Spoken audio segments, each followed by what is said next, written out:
이번 주에 빌립보서 말씀을 보면서 1장부터 한 절 한 절이 얼마나 마음에 참 사무치는지 모르겠습니다. 기뻐하라는 말이 계속 나오는데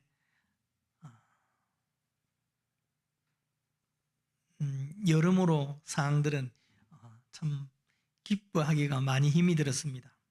더군다나 오늘 고민하다가 이 본문을 정하면서도 여기에도 계속해서 기뻐하라는 이 말씀을 보면서 참으로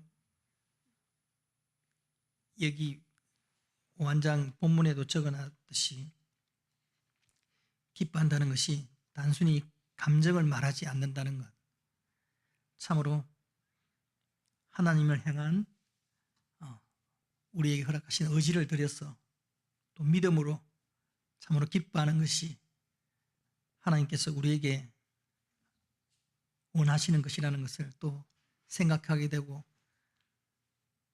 오늘 조금 일찍 와서 말씀을 계속 보면서도 참으로 주님 앞에 간절히 원하기는 내게 주어진 여러 가지 환경이나 상황 속에 눌리지 아니하고 참으로 하나님께서 내게 약속하신 그 은혜를 인하여서, 이미 주신 그 은혜를 인해서 이 기쁨을 붙들고 그 평강을 누리는 데까지 나아가야 되겠다는 결심을 하면서 이 자리에서 말씀을 전합니다.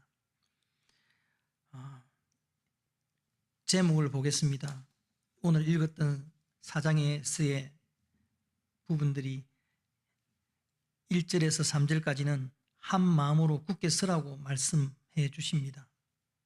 그리고 뒤에 설명에서도 여러분들도 다 보셨겠지만 참으로 이 선다는 것이 왕 대신 그리스도의 군대로서, 군사로서 굳게 서는 것이라고 말씀하십니다. 아무리 생각해도 제 자신이 볼 때는, 돌아볼 때는 제가 그리스도의 군사로 서있지 못한 것 같아서 참 안타깝기도 하고 너무 부족한 것을 많이 또 생각하게 되는 한 주였습니다. 그럼에도 오늘도 말씀을 읽으면서 이미 주께서 십자가에서 흘리신 그 보혈의 피로 인해서 내게 참으로 제사함을 허락하시고 그 제사함을 또 다른 이에게 그 은혜를 나눌 수 있는 자로 부르신다는 것, 그 일에 소용될 수 있도록 부르신다는 것을 또 생각하게 되며 하나님 앞에서 참으로 또한 감사와 찬양을 올려드리는 이 시간이 되었으면 좋겠습니다. 그리고 이 말씀 속에 저는 깊이 생각을 못했었는데 2장 3절, 2절 3절에 보면 그 나오는 인물들 사이에 있던 어떤 관계의 문제들에 대해서 서로 같은 마음을 품으라고 권면하고 계십니다. 또 이 마음을 품는다는 것은 또한 우리가 마음속에 생각하는 그 의지의 방향을 정하는 것이라고 합니다. 성도들이 각각 하나님께 향해 나아갈 뿐만 아니라 함께 하나님께 나아가도록 하나님께서는 인도하신다는 것입니다. 우리가 가정에서도 또 교회 안에서도 서로 한 마음을 품고 나아갈 수 있도록 애써야겠습니다. 우리가 눈에 보이는 것 때문에 부모와 자식 관계에서도, 아내와 남편 관계에서도, 또 성도와 성도 간에 있어서도 조그마한 차이를 참으로 견디지 못해서 힘들어하고 또 감당을 못할 때가 얼마나 많습니까? 주께서 이 바울사도의 말씀을 통해서 우리에게 말씀하고 계십니다. 참으로 우리에게 베푸신 그 은혜 가운데 우리가 서로 같은 마음을 품고 그리스도의 말씀에 합당한 삶을 살 수 있기 위해서 서로 협력하고 돕는 자로 서 있어야 된다는 것을 이 시간 함께 생각했으면 좋겠습니다. 그리고 4절에서 7절의 부분에서는 감사함으로 기도하며 평안을 누리라고 선포해 주고 계십니다. 4절에서부터 주 안에서 항상 기뻐하라, 내가 말하노니 기뻐하라라고 말합니다. 참으로 어떻게 기뻐할 수 있습니까? 5절에서는 이렇게 말씀하고 있습니다. 너희 관용을 모든 사람에게 알게 하라. 도리어 기뻐할 수 있는 방법이, 기쁨을 나타내는 방법이 다른 사람을 관용하는 것이라고 말씀하고 계십니다. 참으로 이번 주간에도 저 개인적으로도 너무나 많이 관용치 못하고 참으로 주님의 은혜를 생각지 못하고 도리어 염려와 또 상대방의 어떤 태도와 어떤 상황 때문에 참으로 이 말씀 그대로 그들을 인정하고 받아들이지 못하는, 있는 그대로 그냥 그 상황이 그러하다는 것을 하나님 앞에서 내어놓고 엎드리지 못하는, 그래서 고집스럽게 붙들고 혼자 고민할 뿐만 아니라 분해하면서 살아온 시간들이 너무 안타깝게 느껴집니다.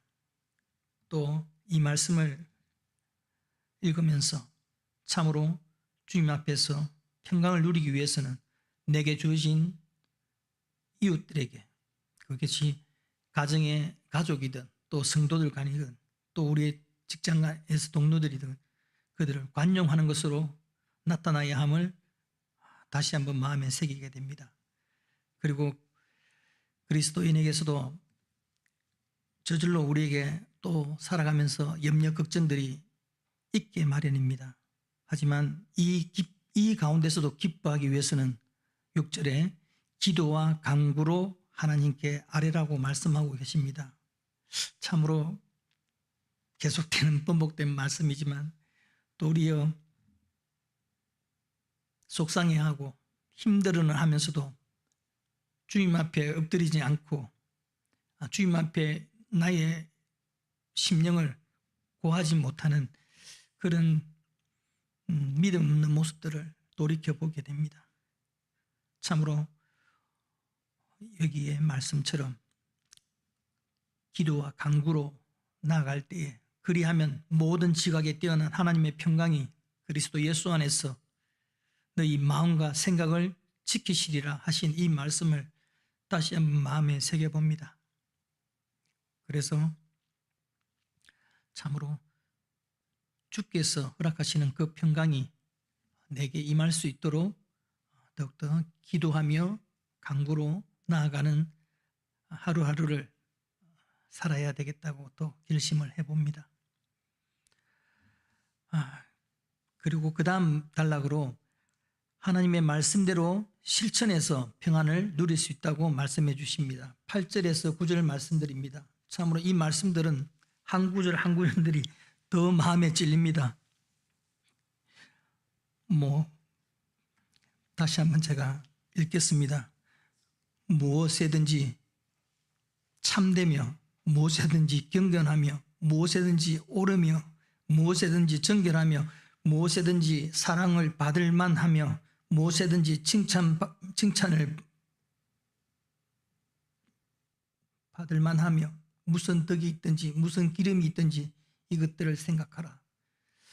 하여튼 그 앞에 나오는 한 부분 한 부분들이 참으로 내가 내 자신의 능력으로는 도무지 하나님께서 요구하시는 그 참됨과 경건과 옳음과 정결에 나아갈 수 없는 자임을 다시 한번 고백하게 됩니다.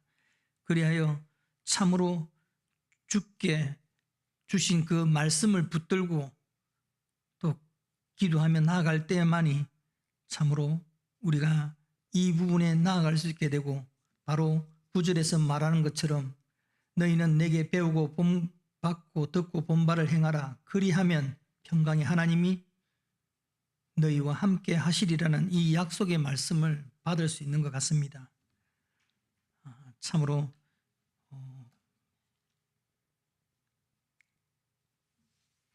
주님 앞에 제대로 엎드리지 아니하고 내 머리의 계산과 또 내게 밀려오는 감정을 주체하지 못해서 씩씩대고 있을 때 도무지 주님의 평강은 내게 있지 아니할 뿐만 아니라 바로 내 주위에 있는 그 이웃들과의 관계들도 참으로 회복되지 아니하는 상황들을 많이 보게 됩니다. 그래서 더욱더 기도함으로 참으로 평강을 누리기를 원합니다. 그리고 주께서 말씀해 주신 그 말씀에 순종함으로 또 평강을 누리기를 원합니다. 여러분들도 참으로 우리가 기도함으로 또 그 말씀을 붙들고 순종함으로 평강을 누리시는 성도님들이 되시기를 바랍니다. 그 다음 단락으로 10절에서 20절까지 말씀입니다. 그리스도를 의지하여 생활에 자족하고 직분의 열매를 맺으라고 말씀하십니다. 특별히 이 부분에 대해서는 바울 사도를 도왔던 이 빌립보 교회의 성도들에 대해서 감사하는 마음도 전할 뿐만 아니라 물질에 대한 태도를 또 바울 사도는 우리에게 말씀해 주고 계십니다.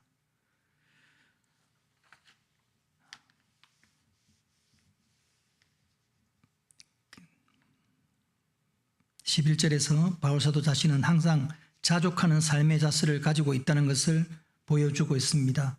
내가 궁핍함으로 말하는 것이 아니라 어떠한 형편에든지 나는 자족하기를 배웠노니라고 말하고 있습니다. 참으로 이 말씀대로 저 자신도 이 말씀을 붙들고 내게 주어지는 상황이나 형편에 관계없이 참으로 이 모든 상황 가운데 함께 하시는 하나님을 인하여서 내가 견딜 수 있고 또 감사할 수 있는 그런 모습으로 나아갈 수 있기를 이 시간 또 간절히 기도하며 이 말씀을 전해봅니다. 또한 그러한 말씀 바로 뒤에 나오는 말씀이 내게 능력 주시는 자 안에서 내가 모든 것을 할 수 있느니라 라고 말씀하고 있습니다. 물질이 부족한 때도 하나님은 여전히 함께 계시고 능력을 주십니다. 능력 주시는 자를 의지할 때에 나에게 주어진 사명을 다할 수 있는 것입니다. 참으로 제게 주신 하나님의 사명들을 생각할 때에 내가 가진 능력이나 또 내가 가진 생각이 그 일들 사명을 이룰 수 있게 하는 것이 아니라 참으로 도리어 능력 주시는 그 예수 그리스도 앞에 엎드릴 때에 또 그 말씀에 순종하기 위해서 겸손히 순종할 때에 참으로 이 일들을 하나님의 일들을 감당하는 자로서 직분자로서의 삶을 감당할 수 있다는 것을 생각해 보게 됩니다. 그리고 성도들이 섬긴 열매를 18절에 보면 내게는 모든 것이 있고 또 풍부한지라 에바브로디도 편에 너희가 준 것을 받음으로 내가 풍족하니 이는 받으실 만한 향기로운 제물이요 하나님을 기쁘시게 한 것이라. 참으로 우리가 이 땅을 살아갈 때 내가 견디고 또 다른 사람을 용납하고 관용하고 살아가는 이것이 참으로 하나님을 기쁘시게 하는 하나님께 드리는 향기로운 제물이 된다는 것을 마음에 새기고자 합니다. 그래서 더욱더 내게 주어진 여러 가지 환경과 상황 속에서도 참으로 하나님을 기쁘시게 하는 제물로서 삶을 제대로 세워나갈 수 있기를 또 그렇게 살아나갈 수 있도록 은혜 베풀어 주시기를 간구합니다. 뒤에 부분에 서로 무난하며 은혜를 나누라고 이야기하고 있습니다. 마지막으로 성도들에게 각각 무난하고 있습니다. 사도 바울과 또 로마에 사는 여러 성도가 이 빌립보 교회를 향하여 무난하고 있습니다. 특별히 또 22절에는 가이사랴 집 사람 중 몇 무난하느니라고 말하고 있습니다. 참으로 놀라운 일이 아닐 수 없습니다. 바울 사도는 죄수로서 지금 있는 상황이었습니다. 오히려 죄수가 된 이 상황을 통해서 또 가이사의 황제의 가문에 있는 사람들이 복음을 듣게 되고 구원을 받았다는 말씀으로 이해될 수 있겠습니다. 참으로 이렇게 어려운 상황에서도 복음이 전해지고 또 구원을 이루시는 하나님의 놀라운 손길을 우리가 확인할 수 있는 부분이라고 할 수 있겠습니다. 그리고 마지막 부분으로 주 예수 그리스도의 은혜가 너희 심령에 있을지어다라고 말씀해 주고 계십니다. 성부와 성자와 성령 하나님께서 주시는 은혜가 사도가 하나님을 대신하여 선언하고 있는 것입니다. 1장 2절에서는 말한 은혜와 평강이 똑같은 의미라고 말씀할 수 있겠습니다. 이미 평강에 대해서는 4장 7절 9절에서 또 말씀해 주셨습니다. 7절에 그리하면 모든 지각에 뛰어난 하나님의 평강이 그리스도 예수 안에서 너희 마음과 생각을 지키시리라. 그리고 너희는 배우고 받고 듣고 본 바를 행하라. 그리하면 평강의 하나님이 너희와 함께 계시리라. 이렇게 말씀해 주셨습니다. 오늘 말씀을 우리가 보면서 참으로 우리가 어떤 환경에서도 자족하며 기뻐하도록 합시다. 어려운 환경, 상황 속에서도 우리에게 능력을 주시는 그리스도 안에서 사명을 감당하며 기뻐할 수 있도록 또 그런 은혜를 주시도록 함께 오늘 기도했으면 좋겠습니다.